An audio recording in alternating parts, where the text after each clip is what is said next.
My dad worked for the post office, and he's here. Joe Shuler's here, and it's their motto is rain, sleet, snow, or shine. You're always here.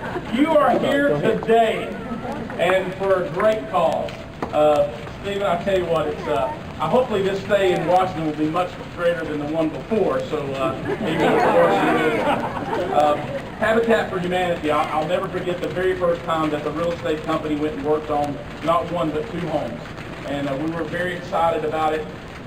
When you go through life and you recognize, Patrick, when you start seeing a difference you've made in someone's life, nothing is more fulfilling than when you get that first opportunity to watch a mom or dad or 2 young children embrace in a new home that they can call their own. And that's what we have to do. And so yesterday, I called for the creation of a tax credit program to help the working families buy their first home. Here. Buy their first home. Here we go. This plan calls for a tax credit of $1,500. $1,500. That would almost cover the down payment for a home, a new home that they can call their own. If you look at in the United States, the people who rent after 10 years, they have less people who own their own home versus someone who rents has 15 times more net worth than a person who rents. And so we have to start providing, because if we provide for the families, it provides for good communities to live in. And we're certainly in a great community today.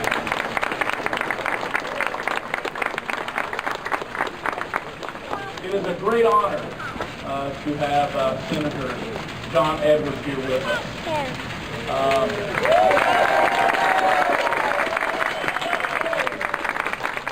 A man who has continued from his work as our North Carolina United States Senator to his run for President of the United States, has continued to work diligently for the families, for the working class families who have made this the backbone of America.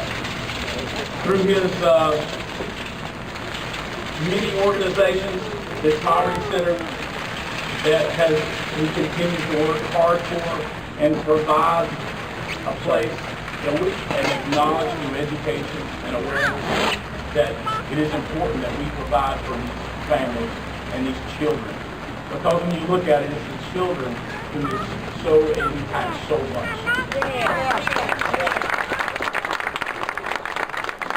And without further ado, I would like to welcome my friend, Senator John Edwards.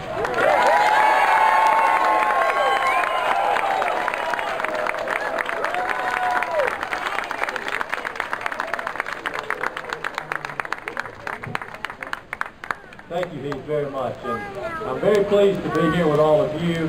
I know it's raining, but you've been standing in the rain, so I'm going to say a few things, if that's okay. Let me say first, a lot of you have expressed concern about how my wife Elizabeth's doing. Some of you know she was diagnosed with breast cancer the day after the 2004 presidential election. The short version is Elizabeth's doing great, doing absolutely great.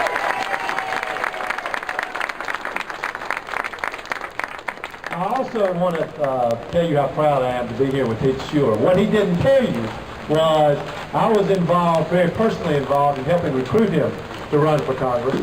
He seemed like exactly the kind of young man that Western North Carolina needs representative in the Congress. He comes from here. He's made this part of North Carolina and the entire state of North Carolina proud for a very long time. First on the football field, here, then in Tennessee, then in Washington with the Redskins, and then he's come back to Western North Carolina, put his roots down in the place that he loves, and he understands this part of the state of North Carolina like all of you understand it. He understands what the issues and the problems are. He is a fine Christian young man that people in Western North Carolina can embrace. He represents what is so badly needed in Western North Carolina, which is change. Change for the good.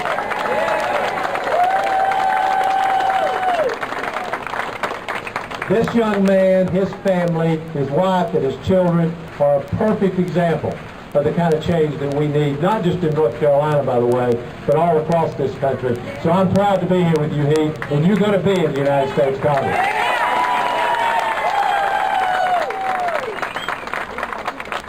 Also, the kind of ideas that he's out there talking about are exactly what we need. Allowing people to get into their first home, a tax credit, instead of more tax cuts for multimillionaires, tax cuts to help people be able to own a home. I mean, this is the kind of good old common sense that we need here in Western North Carolina, and in fact all across the country. So he's proposing the kind of things that really matter. I want to step back for just a minute, though, and talk about why this election, just like elections all across this country, are so important. I love the Democratic Party, but I love America more. And I want to talk for a minute about why these elections are so important. Because you turn your television screen on today, and what do you see? You see the ongoing conflict in Iraq. You see the president of Iran, Ahmadinejad, trying to get a nuclear weapon. If he gets a nuclear weapon, the entire Middle East is likely to go nuclear. You see fighting between the Israelis and Hezbollah and Hamas, fighting in Lebanon. You see Russia going completely away from democracy toward autocracy. Human rights abuses, the spread of AIDS, all these things happening all across the globe. And one of the things that I have been doing for the last couple of years is I've been all over the world, meeting with leaders. I was in Israel just a few weeks ago, meeting with leaders, speaking. The one thing that's absolutely clear to me is the world does not see you.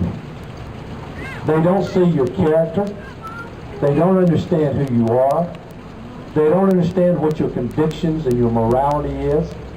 They don't see the character of the American people.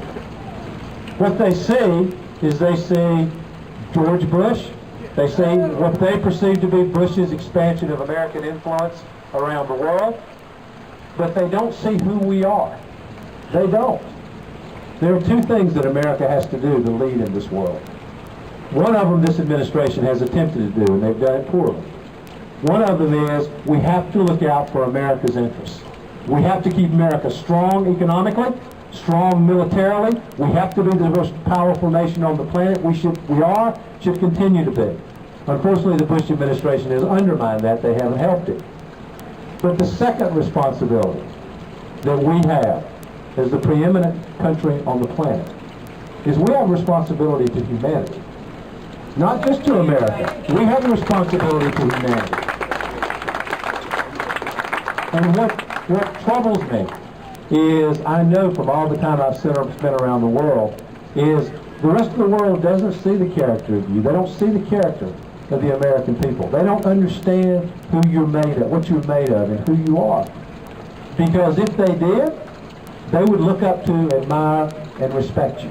If they did, their leaders would rally around the United States of America when crises occur. This is not some abstract thing. For America to lead, we have to not only be strong, we have to also be respected and looked up to. And we have to take us back to that place. Now, when I said I love the Democratic Party, but I love America more, here's what I mean. We've seen we only have two parties in America. We've seen what the other party would do over the last 6 years. We've seen what they've done to America and as a result to the world. We have to take America in a different direction. So when we're out here working in these campaigns, you all can hear me through the rain, I want us to remember every single minute that we work, what's at stake. The future of America is at stake. The future of the world is at stake. If y'all can get under shelter, you ought to, by the way. There is so much at stake and so much opportunity to do great things. There is. Today, there's a genocide going on in Sudan and Darfur. Hundreds of thousands of people have died. Hundreds of thousands. I thought my country, the United States of America, said after Rwanda, we'll never let this happen again. It's happening right now, right in front of us. Where is America? Today, children will be born in Africa with AIDS because their mother has AIDS. Why? Because they can't afford a $4 dose of medicine. $4. Where is America? Half of the planet, 3 billion people, live on $2 or less a day. Where is America? We're better than this. America's better than this. And we need to show the world who we are, what our strength and our convictions and our better angels are. That's what's at stake in these elections. It's not just getting people to the polls. It's not just the Democratic Party. It's what kind of planet are we going to live in. And